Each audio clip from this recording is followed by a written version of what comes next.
Hello everyone, welcome to Nanan Academy. LDC 2024 സീരീസിലെ 16-ാമത്തെ എപ്പിസോഡാണിത്. നമുക്ക് വീഡിയോയിലോട്ട് പോകാം. ആദ്യത്തെ ചോദ്യം, വെളിച്ചം പോയി, എവിടെയും ഇരുട്ടാണ് എന്ന് ജവഹർലാൽ നെഹ്റു പറഞ്ഞത് ഏത് സംഭവത്തിൻ്റെ പശ്ചാത്തലത്തിലാണ്? വെളിച്ചം പോയി, എവിടെയും ഇരുട്ടാണ് എന്ന് ജവഹർലാൽ നെഹ്റു പറഞ്ഞത് ഏത് സംഭവത്തിൻ്റെ പശ്ചാത്തലത്തിലാണ്? ഉത്തരം ഗാന്ധിജിയുടെ മരണം. വെളിച്ചം പോയി, എവിടെയും ഇരുട്ടാണ് എന്ന് ജവഹർലാൽ നെഹ്റു പറഞ്ഞത് ഏത് സംഭവത്തിൻ്റെ പശ്ചാത്തലത്തിലാണ്? ഉത്തരം ഗാന്ധിജിയുടെ മരണം.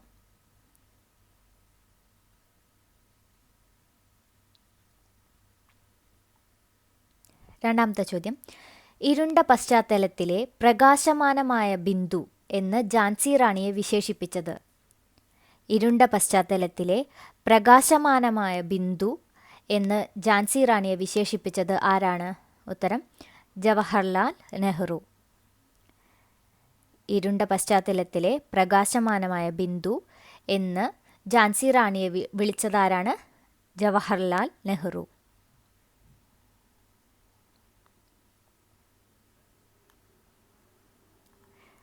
മൂന്നാമത്തെ ചോദ്യം, മന്നത്ത് പത്മനാഭൻ്റെ ആത്മകഥയുടെ പേര്? മന്നത്ത് പത്മനാഭൻ്റെ ആത്മകഥയുടെ പേര്? ഉത്തരം എൻ്റെ ജീവിത സ്മരണകൾ. മന്നത്ത് പത്മനാഭൻ്റെ ആത്മകഥയുടെ പേരെന്താണ്? എൻ്റെ ജീവിത സ്മരണകൾ. എൻ്റെ ജീവിത സ്മരണകൾ ആരുടെ ആത്മകഥയാണ്? മന്നത്ത് പത്മനാഭൻ.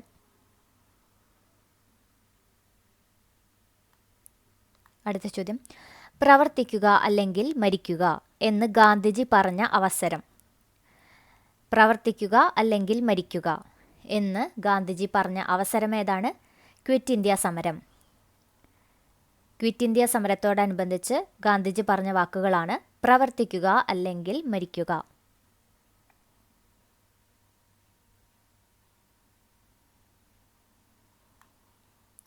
അഞ്ചാമത്തെ ചോദ്യം, ഖേദ സത്യാഗ്രഹം നടന്ന വർഷം? ഖേദ സത്യാഗ്രഹം നടന്ന വർഷം 1918. ഖേദ സത്യാഗ്രഹം നടന്ന വർഷം ഏതാണ്? 1918. ആറാമത്തെ ചോദ്യം, താരാപൂർ ആണവ നിലയം സ്ഥിതി ചെയ്യുന്ന സംസ്ഥാനം? താരാപൂർ ആണവ നിലയം സ്ഥിതി ചെയ്യുന്ന സംസ്ഥാനം മഹാരാഷ്ട്ര. എവിടെയാണ് താരാപൂർ ആണവ നിലയം സ്ഥിതി ചെയ്യുന്നത്? മഹാരാഷ്ട്രയിലാണ് താരാപൂർ ആണവ നിലയം സ്ഥിതി ചെയ്യുന്നത്.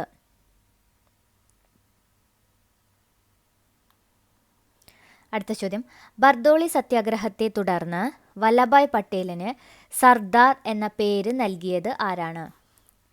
ബർദോളി സത്യാഗ്രഹത്തെ തുടർന്ന് വല്ലഭായ് പട്ടേലിന് സർദാർ എന്ന പേര് നൽകിയത് ഗാന്ധിജി. ബർദോളി സത്യാഗ്രഹത്തെ തുടർന്ന് വല്ലഭായ് പട്ടേലിന് സർദാർ എന്ന പേര് നൽകിയത് ഗാന്ധിജി.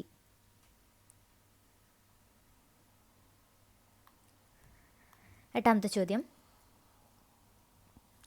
കുറിച്യർ കലാപത്തിൻ്റെ മുദ്രാവാക്യമായിരുന്നത്? കുറിച്യർ കലാപത്തിൻ്റെ മുദ്രാവാക്യം എന്തായിരുന്നു?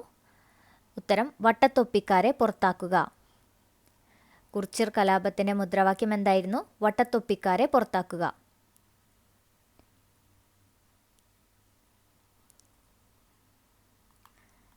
അടുത്ത ചോദ്യം, 2023 എഴുത്തച്ഛൻ പുരസ്കാരത്തിന് അർഹനായത്? 2023 എഴുത്തച്ഛൻ പുരസ്കാരത്തിന് അർഹനായത് SK വസന്തൻ. 2023 എഴുത്തച്ഛൻ പുരസ്കാരത്തിന് അർഹനായത് SK വസന്തൻ. പത്താമത്തെ ചോദ്യം, മെർക്കുറി മൂലകത്തിൻ്റെ ആധിക്യത്താൽ ഉണ്ടാകുന്ന രോഗം? മെർക്കുറി മൂലകത്തിൻ്റെ ആധിക്യത്താൽ ഉണ്ടാകുന്ന രോഗം ഏതാണ്? ഉത്തരം മീനാമാത. മീനാമാത രോഗം ഏത് മൂലകത്തിൻ്റെ ആധിക്യത്താൽ ഉണ്ടാകുന്നതാണ്? മെർക്കുറി.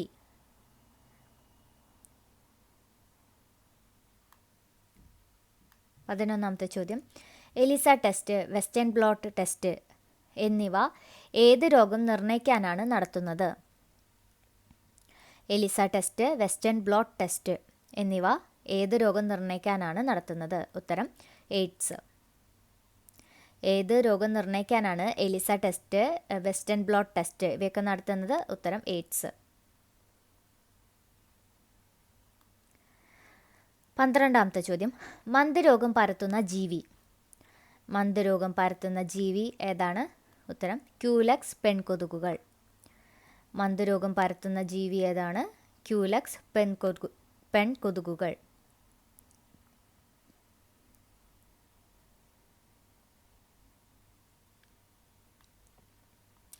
13ാമത്തെ ചോദ്യം, കേരളത്തിലെ ഏറ്റവും വലിയ ദേശീയോദ്യാനം.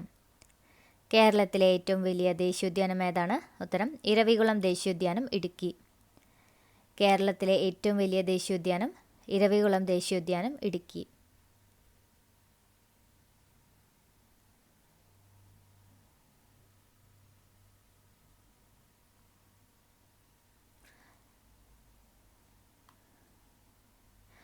14ാമത്തെ ചോദ്യം, നീലഗിരി ബയോസ്ഫിയർ റിസർവിൻ്റെ ഭാഗമായി വരുന്ന വന്യജീവി സങ്കേതം. നീലഗിരി ബയോസ്ഫിയർ റിസർവിൻ്റെ ഭാഗമായി വരുന്ന വന്യജീവി സങ്കേതം ഏതാണ്? ഉത്തരം മുത്തങ്ങ വന്യജീവി സങ്കേതം. നീലഗിരി ബയോസ്ഫിയർ റിസർവിൻ്റെ ഭാഗമായി വരുന്ന വന്യജീവി സങ്കേതം ഏതാണ്? മുത്തങ്ങ വന്യജീവി സങ്കേതം. മുത്തങ്ങ വന്യജീവി സങ്കേതം ഏത് ബയോസ്ഫിയർ റിസർവിൻ്റെ ഭാഗമാണ്? നീലഗിരി ബയോസ്ഫിയർ റിസർവിൻ്റെ ഭാഗമാണ് മുത്തങ്ങ വന്യജീവി സങ്കേതം.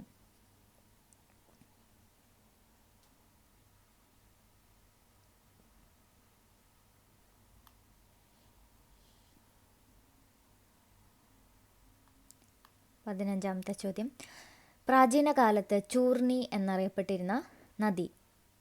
പ്രാചീന കാലത്ത് ചൂർണി എന്നറിയപ്പെട്ടിരുന്ന നദി ഏതാണ്? ഉത്തരം പെരിയാർ. പ്രാചീന കാലത്ത് ചൂർണി എന്നറിയപ്പെട്ടിരുന്ന നദി ഏതാണ്? പെരിയാറാണ് പ്രാചീന കാലത്ത് ചൂർണി എന്നറിയപ്പെട്ടിരുന്നത്.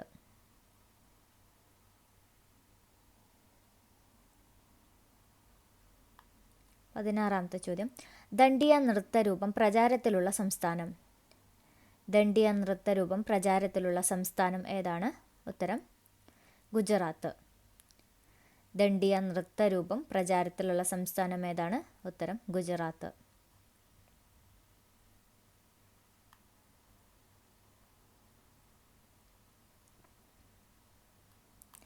17ാമത്തെ ചോദ്യം, മഹാമന എന്നറിയപ്പെടുന്നത്. ആരെയാണ് മഹാമന എന്ന് വിളിക്കുന്നത്?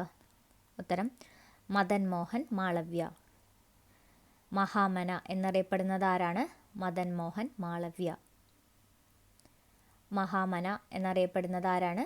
മദൻ മോഹൻ മാളവ്യ.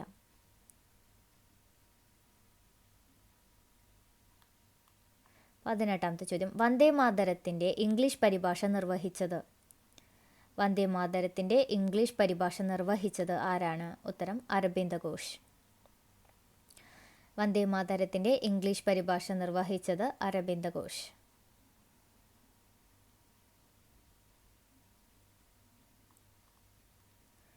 19ാമത്തെ ചോദ്യം, ഇന്ത്യൻ ഭരണഘടനയുടെ ശില്പി എന്നറിയപ്പെടുന്നത്.